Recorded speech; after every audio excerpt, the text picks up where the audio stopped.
베드로전서 2장 11절에서 12절의 말씀 우리 함께 봅니다.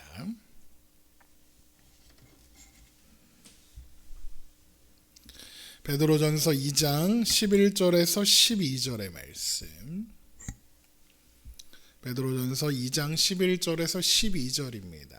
우리 한 목소리로 읽겠습니다. 사랑하는 자들아, 거류민과 나그네 같은 너희를 권하노니 영혼을 거슬러 싸우는 육체의 정욕을 제어하라. 너희가 이방인 중에서 행실을 선하게 가져 너희를 악행한다고 비방하는 자들로 하여금 너희 선한 일을 보고 오시는 날에 하나님께 영광을 돌리게 하려 함이라. 아멘. 베드로전서는 우리를 전에는 백성이 아니었으나 이제는 하나님의 백성인 존재, 전에는 국류를 얻지 못하였으나 이제는 국류를 얻은 존재라고 정의했습니다. 그리고는 우리의 신분과 위치를 택하신 족속이요 왕같은 제사장이요 거룩한 나라요 그의 소유가 된 백성으로 정의했습니다. 그러므로 우리는 모든 악독과 모든 기만과 외식과 시기와 모든 비방하는 말을 버리고 갓난아기들 같이 순전하고 신령한 젖을 사모함으로 자라가야 한다라고 했죠. 또한 그렇게 자라서 예수 그리스도 안에서 신령한 집으로 세워지고 하나님이 기쁘시게 받을 만한 신령한 제사를 드리는 제사장이 되어야 한다고 했습니다. 그런데 하나님은 우리를 이미 택하신 족속이요 거룩한 왕같은 제사장이요 거룩한 나라요 그의 소유가 된 백성으로 정의하셨다고 했습니다. 그게 우리입니다. 그러니까 우리의 결론, 우리의 정체, 우리의 정체성은 이미 택하신 족속이요 왕같은 제사장들이요 거룩한 나라요 그의 소유가 된 백성으로 결정되어 있는 겁니다. 그게 우리의 운명이고 우리의 결론입니다. 그러면서 우리에게 자라가라, 신령한 집으로 세워져 가라, 거룩한 제사장이 되어라 라고 하시는 겁니다. 그러면 그게 무슨 의미겠습니까? 바로 그렇게 만들어내시겠다라는 의미라고 했습니다. 키워주겠다. 그 결론까지 우리를 도달하게 하시겠다라는 의미다라고 했습니다. 시작하셨으니 완성하시겠다는 것이고, 시작하셨으니 정하신 결론 외에 다른 결론을 맞이하지 않게 하시겠다는 약속이고 확증이며 열심인 것이죠. 그래서 바울이 빌립보서 1장 6절에 너희 안에서 착한 일을 시작하신 이가 그리스도 예수의 날까지 이루실 줄을 우리는 확신하노라 라고 할 수 있는 겁니다. 여러분, 우리가 미래에 있는 일을 확신할 수 있습니까? 그럼 장담할 수 있습니까? 내일 또 다음 달에 있을 일을 우리가 장담해서 무조건 그런 일이 있을 거야 라고 우리가 장담할 수 있습니까? 아무도 앞으로 있을 일을 확신하고 장담할 수 없습니다. 그런데 바울이 뭐라고 합니까? 확신한다라고 선언합니다. 바울은 왜 어떻게 그렇게 확신한다고 단언할 수 있는 걸까? 바로 그 일을 시작하신 것이 우리 사람이 아니고 하나님이신 것을 바울은 알고 있기 때문입니다. 그리고 하나님은 그 시작하신 일을 반드시 이루시고 완성하시는 분인 것 또한 알고 있기 때문에 그런 겁니다. 그래서 성경이 자꾸 우리에게 자라라, 성장해라, 완전해져라, 거룩해져라 라고 하는 겁니다. 우리의 신분과 존재가 이미 변했기 때문입니다. 그러므로 그 신분과 존재에 걸맞게 행동하고 그 걸맞게 살아가라 라는 말을 하는 거죠. 하나님의 자녀답게 굴라는 겁니다.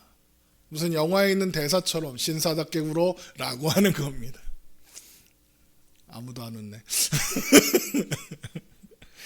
조선 25대 왕인 철종은 원래 강화도에서 나무꾼을 하던 사람이었습니다.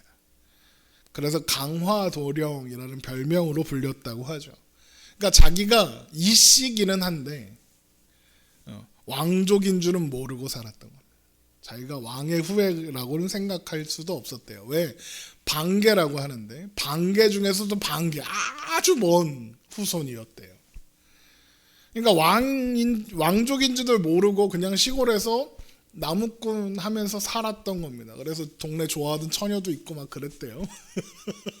그래갖고 이제 너 이제 왕이야 해서 데려갈 때 막 그 살인문 붙잡고 울었다 뭐 이런 일화도 전해지긴 하죠. 그러니까 그러다 어느 날 왕이 된 거예요. 얼마나 무섭고 당황스러웠겠습니까? 그런데 결국 왕위에 올랐습니다. 우리나라 조선시대 역사에 남아있는 철종이라는 왕이 되었습니다. 자, 그러면 이제 어떻게 살아야겠습니까? 왕이 되었어요. 어떻게 살아야 됩니까? 아침에 일어나서 뒷산에 가서 나무 하면 됩니까? 아니죠. 왕으로 살아야 합니다. 계속 나무꾼으로 살면 안 되고 계속 강화도령으로 살면 안 됩니다. 물론 처음에는 이제 막 잡혀왔을 때는 왕이 뭔지, 왕이 뭐 하는 건지, 왕이 어떻게 사는 건지, 왕으로 산다는 게 뭔지 몰랐겠죠. 그래서 어리석고 미숙했을 겁니다. 한참 모자란 왕이었습니다. 그런데 그렇다고 왕이 아닌 게 됩니까? 그냥 왕입니다. 계속 왕입니다. 그 신분과 존재는 이제 바뀌지 않습니다. 물론 역사의 이면에는 그 당파 싸움이나 또 그 세도 정치에 대한 그런 배경이 뒤에 깔려 있지만 그거 일단 뒤로 하고 철종이는 그냥 왕이 된 거잖아요. 철종이라고 하니까 이상하다. 불경스러운데. 왕이잖아요. 그럼 어떻게 해야겠어요? 왕답게 살아야죠. 나무꾼으로 살 때의 습관과 삶을 버리고 왕답게 살아야 하죠. 그래서 어떻게 했겠습니까? 훈련하고 배우고 연습했을 겁니다. 적응하려고 노력했겠죠. 그래서 왕의 일을 하면서 살아야 하는 겁니다. 우리도 마찬가지입니다. 우리 이미 왕 같은 제사장이다라고 하였습니다. 왕이 된 겁니다. 그래서 뭐가 뭔지는 잘 모르지만 하나님이 우리를 자꾸 왕 같은 제사장이다, 왕이다, 거룩한 나라다, 나의 소유된 백성이다 라고 자꾸 그러시는 겁니다. 그리고 그 신분은 우리가 다 잘 몰라요, 살인문 붙잡고 안 갈래요, 못해요 라고 해도 취소되지 않습니다. 그러면 어떻게 해야겠습니까? 왕으로 산다는 게 뭔지, 왕 같은 제사장으로 사는 게 뭘 의미하는지 배우고 훈련하고 연습해서 왕이라는 이름에 어울리는 존재가 되어야 하는 거죠. 그래서 하나님이 우리에게 요구하시는 거, 자라라, 온전해져라, 성장해라 라고 하시는 거예요. 왕다워지라는 겁니다. 우리는 이미 왕이니까 왕다워지라는 거예요. 왕자와 거지 얘기하시죠. 옷을 바꿔 입었어. 그랬더니 거지가 거지로 살면 돼요? 옷을 바꿔 입으면 왕자로 살아야 되는 거야. 왕자로 살라는 거예요. 그러면 우리에게 주어진 새로운 신분, 택하신 족속이요, 왕같은 제사장이요, 거룩한 나라요, 그의 소유가 된 백성이라는 이 신분과 존재에 걸맞게 사는 건 어떤 거냐? 철종이 왕답게 사는 게 뭐냐라는 걸 배워야 했던 것처럼 정치학도 배우고 왕도학도 배우고 사서삼경도 배우고 사서오경도 배우고 뭐 별거 다 읽고 막 한문도 못 읽는데 한문 읽고 막 이랬을 거 아니에요. 그것처럼 우리도 배워야겠죠. 왕같은 제사장이라는 신분과 존재에 걸맞게 사는 게 뭐냐? 그게 베드로전서 2장 11절부터 나오는 내용입니다. 사랑하는 자들아, 거류민과 나그네 같은 너희를 권하노니 영혼을 거슬러 싸우는 육체의 정욕을 제어하라. 먼저 우리가 어떤 상태랍니까? 거류민과 나그네 같은 상태랍니다. 이것은 베드로전서 1장 1절에서도 나왔던 것처럼 우리의 신분, 우리의 위치, 이 세상에서의 우리의 위치에 대한 설명인 거예요. 우리는 이 세상에서 흩어진 나그네와 같은 사람으로 살아요. 우리는 거류민과 나그네 같이 산단 말이에요. 이게 무슨 말이냐? 여기가 우리 집이 아니라는 거예요. 여기 세상이 우리가 속한 곳이 아니라는 거예요. 우리는 이 세상에서 살아가지만 이 세상에는 속하지 않았다라는 거예요. 우리는 여기 여행 온 거예요. 여기 우리나라가 아니야. 무슨 말인지 아시겠죠? 우리나라가 아니야. 그러니까 우리는 이 세상에 속한 모든 사람들과 구별되는 다른 부류, 다른 존재라는 거예요.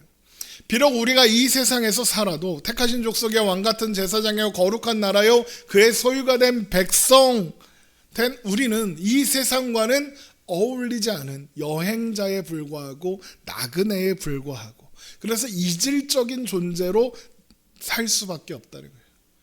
우리 동네에 이렇게 막 키 겁나 크고 얼굴 하얗고 머리도 하얗고 눈도 하얗고 이런 사람이 돌아다닌다고 생각해봐요. 뭔가 이질적이잖아. 그렇잖아요. 그런 느낌인 거예요. 세상이 우리를 보는 느낌이 그런 느낌인 거예요. 그리고 그렇다는 것은 우리는 이제 이 세상의 방식, 이 세상의 원리를 따라 살 수 없고 살면 안 된다는 거예요. 이 세상의 방식과 원리라는 게 뭐죠? 자기 마음에 원하는 대로 하면서 사는 거죠. 자기 중심적으로 사는 거고 나만을 위해 사는 겁니다. 그래서 에베소서 2장 3절에 우리 육체의 욕심을 따라 지내며 육체와 마음에 원하는 것을 하여 다른 이들과 같이 본질상 진노의 자녀이었다라고 하는 겁니다. 육체와 마음에 원하는 게 뭘까요? 갈라디아서 5장 19절 육체의 일은 분명하니 곧 음행과 더러운 것과 호색과 우상숭배와 주술과 원수 맺는 것과 분쟁과 시기와 분냉과 당짓는 것과 분열함과 이단과 투기와 술취함과 방탕함과 또 그와 같은 것들이라 전에 너희에게 경계한 것 같이 경계하노니 이런 일을 하는 자들은 하나님의 나라를 유업으로 받지 못할 것이요. 여기 있죠. 음행과 더러운 것, 호색과 우상숭배와 주술과 원수 맺는 것과 분쟁과 시기와 분냉과 당짓는 것과 분열함과 이단과 투기와 술취함과 방탕함입니다. 이 모든 걸 한마디로 하면 내가 갖고 싶은 거, 내가 하고 싶은 거 마음대로 하겠다는 탐욕이고 탐심인 거고, 이것을 하기 위해서는 수단과 방법을 가리지 않는 태도인 거예요. 여러분, 세상은 그런 원리로 살아요. 각자가 육체와 마음에 원하는 것을 하며 그것을 하면서 사는 것을 가치와 원리로 삼고 살아요. 그 대표적인 키워드가 MZ세대, 욜로족, 딩크족 이런 거죠. 그리고 더 나아가서 요즘에 유행하는 거 캥거루족. 캥거루족이 뭔지 아세요? 장성한 자녀가 독립을 안 해. 중학교, 고등학교, 청소년, 대학생 때까지는 엄마 아빠 등골 쪽쪽 빨아먹는 거 그럴 수 있다 그러는데 다 컸는데 독립을 안 해. 엄마 아빠가 부모님이 이제 오늘 내일 하시는데 아직도 등골을 빼먹고 있어. 우와, 그거예요. 엄마 아빠 고생하는 건 상관없지만 나는 고생하고 싶지 않은 거예요. 미치겠어 아주. 독립해 빨리. 다 욜로, 딩크 다 마찬가지예요. 내가 하고 싶은 대로 살아야 되는데 애가 있으면 아이를 낳으면 그거 못하니까 애 안 낳겠다. 내가 하고 싶은 대로 살아야 되는데 결혼하면 못하니까 결혼 안 하겠다. 욜로, 내가 하고 싶은 대로 하면서 살 거야. 내일은 뭔 상관이야. 오늘 먹고 죽자! 이러면서 사는 거죠.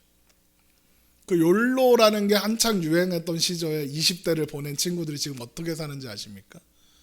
후회하면서 살아요. 후회하면서 살아요. 그 사람들이 지금 30대, 40대가 됐거든요. 후회해요. 왜? 그때보다 자신의 삶이 나아지지 않았고, 그때보다 자신의 삶이 더 어려워졌고, 그때는 젊기라도 했는데 이제는 나이가 들어서 아무도 놀아주지도 않아.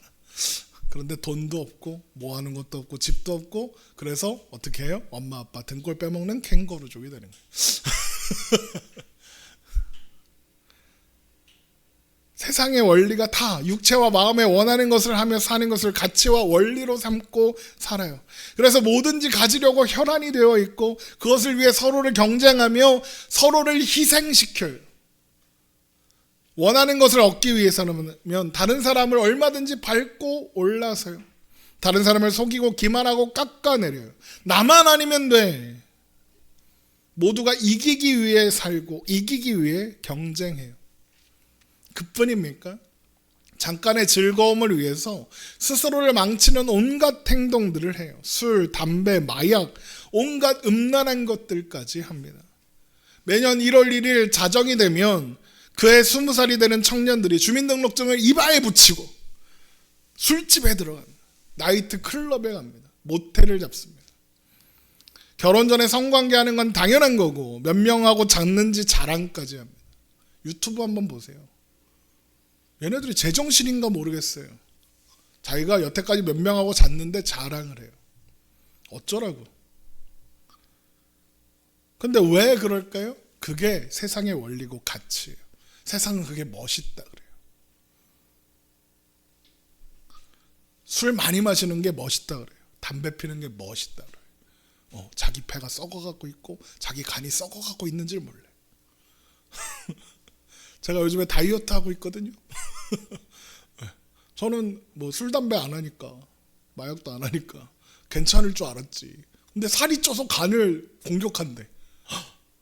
살 빼고 있어. 살이, 지방이 내 간을 공격하고 있대. 난 술도 한 번 안 먹으려고 왔는데 억울하잖아. 술 마셔서 간이 상했으면 그런가 보다 할 텐데 그것도 아니고 난 밥만 먹었는데. 그래서 살 빼고 있어요 요즘. 내가 좋다고 생각하는 게 옳아요. 세상 사람들은 내가 좋으면 좋은 거예요. 내가 좋은 걸 방해하면 나쁜 놈이죠. 내 마음대로 하지 못하게 하는 사람은 나쁜 놈이죠. 그래서 자식들이 자꾸 부모랑 싸우는 거예요. 그게 세상이 사는 방식이거든요. 그런데 우리는 그런 세상에서 어떤 존재라고요? 거류민과 나그네와 같은 자들이에요. 이 세상에 속하지 않았고 이 세상의 가치와 원리 속에 살 수 없는 존재예요. 그래서 베드로전서는 뭐라고 합니까? 영혼을 거슬러 싸우는 육체의 정욕을 제어하라. 우리의 영혼은 왕같은 제사장이고 택하신 족속이고 거룩한 나라고 그의 소유가 된 백성인데 우리의 육체가 자꾸 세상의 원리를 따르려고 해. 그러니까 어떻게 해? 싸우라는 거죠. 제어하라는 거예요. 영혼을 거슬러 싸우는 육체의 정욕이는 아까 우리 갈라디아서 5장 19절에서 읽었던 그런 것들, 우리의 변화된 신분과 존재의 성질을 거스르는 것들을 의미하는 거예요. 이게 세상의 가치와 방식이고 이기적이고 자신만을 위해서 자기 즐거움만을 위해서 행하는 온갖 더러운 것들이 바로 영혼을 거슬러 싸우는 육체의 정욕이에요. 이런 것들은 택하신 족속의 왕같은 제사장들이요 거룩한 나라요 그의 소유가 된 백성인 우리의 신분과 존재에 어울리는 것이 아니에요. 그러므로 우리는 그런 것들을 제어해야 해요. 제어한다 이러니까 뭐 이렇게 조절해라, 적당히 이렇게 자제해라, 적당히 해라, 뭐 술 조금만 마시고 담배 조금만 피고 해라, 막 이런 느낌으로 이해할 수 있는데 여기에서 제어한다는 건 적당히 조절해라 이런 뜻이 아니에요. 아예 멀리하라는 거예요. 세상의 원리와 가치와 방식이 우리를 흔들지 못하게, 우리를 좌우하지 못하게 하라는 거예요. 이런 육체의 일들과 싸워 이기라는 거예요. 마치 강여구 그 훈련사가 말 안 듣는 개를 제압해서 말 잘 듣게 하는 것처럼 제어하라는 거예요. 좌절시키라는 거예요. 더 이상 주인한테 개기지 못하게 하라는 거예요. 육체의 일들에 미혹이 하는 것에 넘어가지 말라는 거예요. 적당히 관리해서 조절하면 어느 정도는 괜찮다 이런 의미가 아니라 아예 멀리하는 거고 가까이 가지 않도록 주의하라는 거예요. 얘가 덤벼오지 않도록, 나를 넘어뜨리지 않도록 하라는 거예요. 문제는 우리가 그걸 몰라서 넘어가는 게 아니라는 거예요. 신자는 이러면 안 돼 라는 거 몰라 그런 거 아닙니다. 믿는 사람 중에 누가 좋아서 기쁘게 육체의 일에 넘어가겠습니까? 신자인 사람이 누가 육체의 일에 휘둘리고 싶겠습니까? 육체의 일들이 시도 때도 없이 말도 없이 제멋대로 들이닥쳐서 부끄러운 생각과 마음을 품게 만들어요. 죄를 제어하기는커녕 넘어가기 다반사입니다. 어려워요. 그러니까 자꾸 좌절하고 낙심도 되고 부끄럽지 않게 살고 싶은데 부끄러워요. 그런데 하나님께서 우리에게 그런 것들을 요구하시는 이유가 뭐라고 했습니까? 점수판 들고 있다가 뭐라도 하나 실수하면 감점 그러다가 과락 딱 되면 40점 딱 이하는 넌 탈락, 너 지옥 이러려고 하실까요? 아니요. 하나님께서 우리에게 육체의 정욕을 제어하라, 육체의 일을 멀리하라고 하시는 건 그런 것들이 택하신 족속의 왕같은 제사장이요 거룩한 나라요 그의 소유된 백성인 우리의 신분과 존재에 어울리지 않기 때문이라고 했잖아요. 그리고 그렇다는 건 우리가 그런 것들을 할 수 있다는 거예요. 이길 수 있다는 거예요. 우리의 변화된 신분과 존재가 그런 것들을 이질적으로 느끼게 하고 그런 것들을 부끄러운 것으로 느끼게 해서 멀리 할 수 있도록 한다는 거예요. 또한 우리의 육신의 연약함으로 넘어지고 실패하는 우리를 성령님께서 도우시고 이길 힘을 주실 거라서 그런 거예요. 그래서 자꾸 주님 성경에 보면 쉬지 말고 기도하라 이런 말 하잖아요. 왜? 우리의 힘으로 이길 수 없으니까, 죄의 유혹과 시험의 공격이 시도 때도 없이 오니까 끊임없이 들이닥치니까 기도를 쉴 수가 없는 거예요. 하나님 도와주세요. 유혹을 이기게 도와주세요. 하나님께서 연약하고 미련한 나를 도우시기를 간구하기를 멈출 수가 없는 거예요. 죄의 유혹이 끊임없이 닥쳐오니 쉬지 말고 끊임없이 기도해서 그게 죄의 유혹인 줄 알고 분별하라, 깨달아라, 쉬지 않고 기도해서 하나님이 주시는 힘으로 이겨라, 능히 감당해내라 그러는 거예요. 결국 하나님께서 도우시겠다는 약속이 쉬지 말고 기도하라 라는 말씀에 담겨 있는 거죠. 그렇게 죄의 유혹을 이겨서 육체의 정욕을 이겨서 우리가 이 세상에 속하지 않았음을, 이 세상의 가치와 원리 속에서 살 수 없는 존재라는 것을 드러내라는 거예요. 물론 말씀드리죠, 쉽다고는 안 했습니다. 어려워요. 쉽지 않아요. 그래서 우리를 가리켜 집도 없이 떠도는 흩어진 나그네와 거류민 같다라고 하는 거예요. 쉽지 않으니까요. 그런데 우리가 육체의 정욕을 제어하고 멀리해야 하는 이유가 또 있어요. 바로 우리를 보고 하나님께 영광을 돌리게 될 사람들을 위해서예요. 베드로전서 2장 12절. 너희가 이방인 중에서 행실을 선하게 가져 너희를 악행한다고 비방하는 자들로 하여금 너희 선한 일을 보고 오시는 날에 하나님께 영광을 돌리게 하려 함이라. 우리가 이방인 중에서, 그러니까 세상에서 행실을 선하게 가져야 하는 이유가 뭐라고요? 너희를 악행한다고 비방하는 자들로 하여금 너희 선한 일을 보고 오시는 날에 하나님께 영광을 돌리게 하려 함이라. 세상 사람들이 그리스도인들을 가리켜서 악행을 한다고 비방한대요. 이게 무슨 말이냐? 먼저 베드로전서가 기록되던 시기가 그랬어요. 실제로 당시 그리스도인들은 세상 사람들로부터 악행을 하는 자들이다라고 비방과 공격을 받았어요. 어떤 악행이냐? 당시 문화에 동조하지 않았고 동참하지 않았거든요. 그래서 세상은 교회를 이질적인 것으로 대했고, 그래서 온갖 유언비어들이 돌았대요. 대표적인 게 우리 오늘 성만찬 했잖아요. 그러면서 뭐라고 하죠? 예수님의 살입니다, 예수님의 피입니다 그러잖아요. 그러니까 이것만 듣고 세상 사람들이, 교회 다니는 사람들이 신자들을 향해서 뭐라고 했냐? 저것들이 예수님의 살과 피를 먹는데 식인족이네. 이렇게 한 거예요. 또 교회 오면 남자 여자들이 뭐라고 불러요? 형제님, 자매님 그러잖아요. 그래놓고 결혼을 해. 신자들끼리 결혼도 할 거 아니야. 형제님, 자매님 하다가 결혼해서 부부가 됐어. 그러니까 세상 사람들이 뭐라 그래? 저거 근친 상관하는 것들이네. 그렇게 하는 거예요. 이런 식의 유언비어가 도는 거예요. 왜? 세상이 교회를 오해하고 있어서 교회를 이해하지 못하니까 이질적으로 보이는 거예요. 그래서 베드로가 이런 말을 하는 거예요. 무슨 말이냐?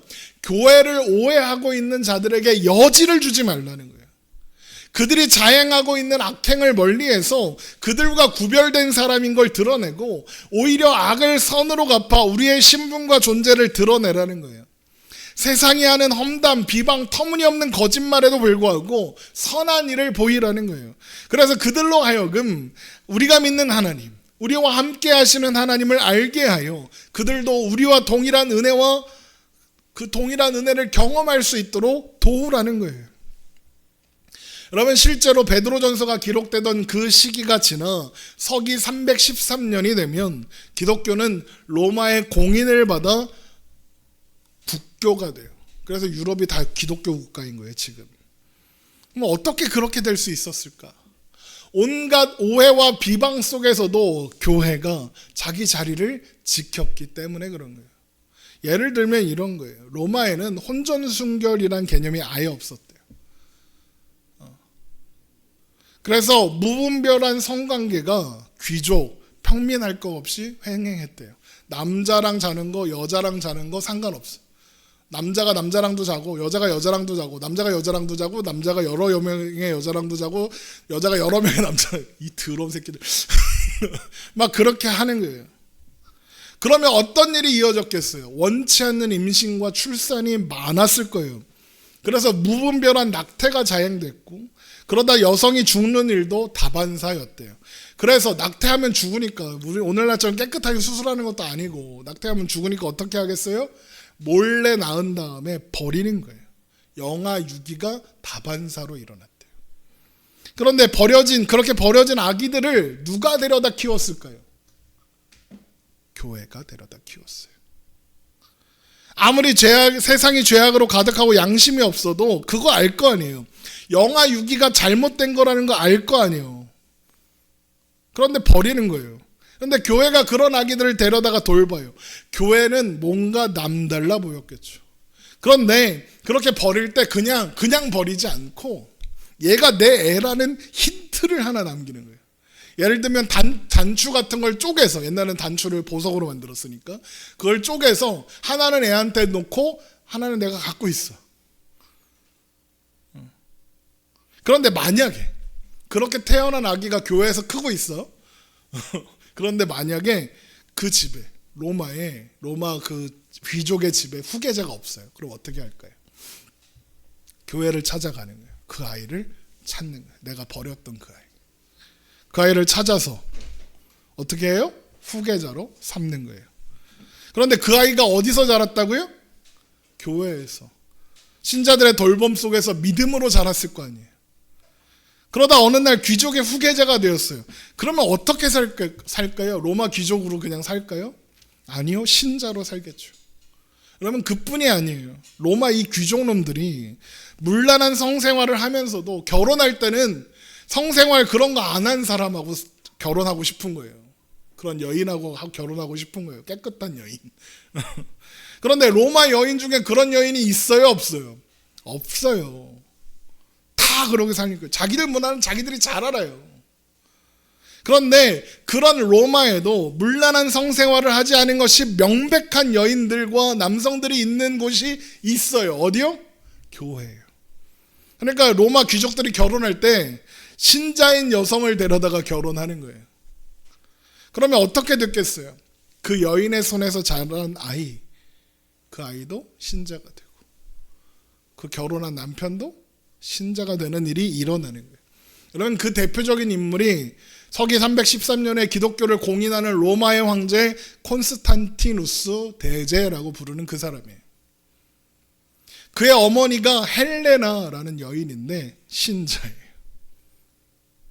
그녀 손에 자란 콘스탄티누스가 황제에 올랐고 결국 기독교는 제국의 역사의 중심으로 등장하게 되는 거예요.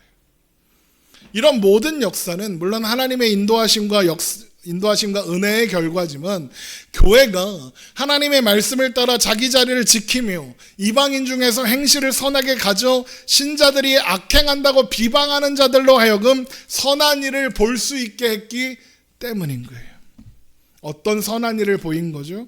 교회를 오해하고 오히려 악행한다고 비방하는 자들에게 선한 일을 보인 거예요. 악을 악으로 갚지 않고 이웃만 사랑하는 게 아니라 원수로 사랑하고 내가 챙기지 않아도 되는 아이를 챙기고 돌보고 사랑하는 거예요. 그래서 주님이 이런 말씀하시는 거 아닙니까? 마태복음 5장 39절 나는 너희에게 이르노니 악한 자를 대적하지 말라. 누구든지 내 오른편팔을 치거든 왼편도 돌려대며 또 너를 고발하여 속옷을 가지고자 하는 자에게 겉옷까지도 가지게 하며 또 누구든지 너로 억지로 오리를 가게 하거든 그 사람과 심리를 동행하고 내게 구하는 자에게 주며 내게 꾸고자 하는 자에게 거절하지 말라. 또 내 이웃을 사랑하고 내 원수를 미워하라 하였다는 것을 너희가 들었으나 나는 너희에게 이르노니 너희 원수를 사랑하며 너희를 박해하는 자를 위하여 기도하라. 이같이 한즉 하늘에 계신 너희 아버지의 아들이 되리니 이는 하나님이 그 해를 악인과 선인에게 비추시며 비를 의로운 자와 불의한 자에게 내려주심이라. 너희가 너희를 사랑하는 자를 사랑하며 무슨 상이 있으리요? 세리도 이같이 아니하느냐? 또 너희가 너희 형제에게만 무난하면 남보다 더하는 것이 무엇이냐? 이방인들도 이같이 아니하느냐? 그러므로 하늘에 계신 너희 아버지의 온전하심과 같이 너희도 온전하라. 신자가 살아가야 하는 삶의 방식에 대해서 쭉 설명하고 마지막에 어떻게 하라고요? 그러므로 하늘에 계신 너희 아버지의 온전하신 것 같이 너희도 온전하라 해요. 베드로 전서의 표현으로 하면 신령한 집으로 세워지는 거고, 하나님이 기쁘게 받으실 신령한 제사를 드리는 거룩한 제사장이 되는 것이며, 택하신 족속 왕같은 제사장들이요 거룩한 나라요 그의 소유가 된 백성이라는 이름에 걸맞는 존재가 되는 거예요. 그래서 예수님께서 이런 신자들을 향해서 뭐라고 합니까? 너희는 세상의 빛이라. 마태복음 5장 14절, 산 위에 있는 동네가 숨겨지지 못할 것이요 사람이 등불을 켜서 말 아래 두지 아니하고 등경 위에 두나니 이러므로 집안 모든 사람에게 비치느니라. 이같이 너희 빛이 사람 앞에 비치게 하여 그들로 너희 착한 행실을 보고 하늘에 계신 너희 아버지께 영광을 돌리게 하라. 여기에서 착한 행실 뭐예요? 착하게 사는 걸 말하는 게 아니라 베드로전서 2장 11절에 있는 것처럼 영혼을 거슬러 싸우는 육체의 정욕을 제어하는 거예요. 택하신 족속이요 왕같은 제사장이요 거룩한 나라요 그의 소유가 된 백성이라는 신분과 존재에 걸맞는 행동과 태도와 삶을 사는 거예요. 육체의 일을 멀리하고 하나님께서 기뻐하시는 삶, 사랑하는 삶, 하나님의 말씀을 따라 사는 삶, 하나님이 기쁘시게 받으실 만한 신령한 제사를 드리는 거룩한 제사장으로 사는 삶, 하나님의 아름다운 덕을 선포하는 삶을 사는 거예요. 그런데 여러분, 오늘날 한국교회가 어떻습니까? 세상의 비난과 지탄의 대상이 되었어요. 심지어 그 비난과 지탄이 초대교회처럼 근거 없는 비난이 아니라, 유언비어가 아니라 교회가 육체의 정욕에 휘말려서 도덕적으로 사회적으로 이렇게 문제 때문이니 얼마나 황당하고 얼마나 놀랍습니까? 세상이 우리를 적대하고 비난하고 공격하는 것이 우리가 가진 신앙의 내용의 이질감 때문이어도 온갖 유언비어가 일어나서 실제와는 상관없이 식인종이니 근친상간하는 놈들이니 오해를 받던 교회인데, 이제는 적극적으로 악을 행해서 악한 일을 한다고 비난받고 있으니 얼마나 답답합니까? 차라리 우리가 가진 신앙의 내용의 이질감 때문에 그러면 선한 행실을 드러내어 오해를 풀 기회라도 얻을 수 있잖아요. 복음을 전할 기회라도 얻을 수 있을 거 아니에요. 그런데 지금은 그게 아니에요. 지금은 오히려 교회가 악한 행동을 해요. 욕먹을 짓을 사서 해요. 예전에는 한국교회가 다 그런 거 아니다, 일부만 그런 거다, 일부만, 그렇게 핑계라도 될 수 있어요. 그런데 이제는 일부라고 핑계를 못 대요. 화딱지가 나서 죽겠어요. 이미 한국교회가 세상으로 받는 손가락질은 일부만 그런 거야, 전부가 그런 게 아니야, 나는 안 그래로 수습할 수 있는 지경이 아니라는 거예요. 그래서 오늘 본문의 말씀 베드로전서 2장 11절에서 12절의 이 말씀은 오늘날 한국교회가 더 신경 써서 들어야 하는 내용인 거예요. 기독교의 다름은 세력으로, 힘으로, 돈으로 나타내는 게 아니에요. 하나님께서 기뻐하시는 정결함, 신자만이 가지는 거룩함, 택하신 족속의 왕같은 제사장들이여 거룩한 나라여 그의 소유가 된 백성으로 사는 삶, 세상이 이해할 수 없는 사랑을 드러내고 세상이 이해할 수 없는 희생을 보여주는 것으로 기독교의 다름을 드러내는 거예요. 기독교의 다름을 드러내겠다고 광화문에, 서대문에, 어디야 또 여의도에, 무슨 광장에, 요즘엔 중앙역 앞에서도 그러더라. 그거 아니에요. 이제 좀 있으면 부활절 가까워오잖아요. 와스타디움에 연합예배 드리자고 할 거예요. 그것 좀 안 했으면 좋겠어. 뭐 하는 짓이야 그게? 뭐 하러 모여? 모여서 뭐 하려고? 싸우긴 하려고? 여러분, 그걸로 기독교의 다름을 드러내는 게 아니에요. 신자는 오해받아도 욕 먹어도 신자의 삶을 사는 걸로 증명하는 거예요. 그게 한국교회에서 신자된 우리가, 교회된 우리가 할 수 있는 일은 베드로전서가 기록되던 당시처럼 욕 먹을 거 먹더라도 신자로 사는 것뿐이에요. 교회로 사는 거예요. 일부만 그런 거예요. 다 그런 거 아니야. 말로만 하지 않고 택하신 족속이여 왕같은 제사장이여 거룩한 나라여 그의 소유가 된 백성이라는 이름에 걸맞게 사는 거예요. 교회에 왔을 때만 신자인 것이 아니라 세상에서 살아가는 신자도, 세상에서 살아가는 시간도 신자로 사는 거예요. 악을 악으로 갚지 않고 사랑으로 갚고 온유함으로 드러내며, 그게 우리가 가진 택하신 족속의 왕같은 제사장이요 거룩한 나라들여 그의 소유가 된 백성이라는 신분에 어울리는 삶의 모습이니까요. 여러분, 우리가 받은 구원이 무엇인지, 그 은혜가 얼마나 큰 것인지 오늘 말씀을 통하여 다시 한번 생각하며 우리에게 맡겨진 우리의 신분, 우리의 존재에 걸맞게 사는, 그렇게 자라가는, 그 이름에 합당한 존재로 세워져 가는, 그래서 우리가 만나는 이들로 하여금 주님 다시 오시는 그날에 하나님 아버지께 영광을 돌리게 하는 그런 우리가 될 수 있기를 주님의 이름으로 축원합니다. 기도하겠습니다.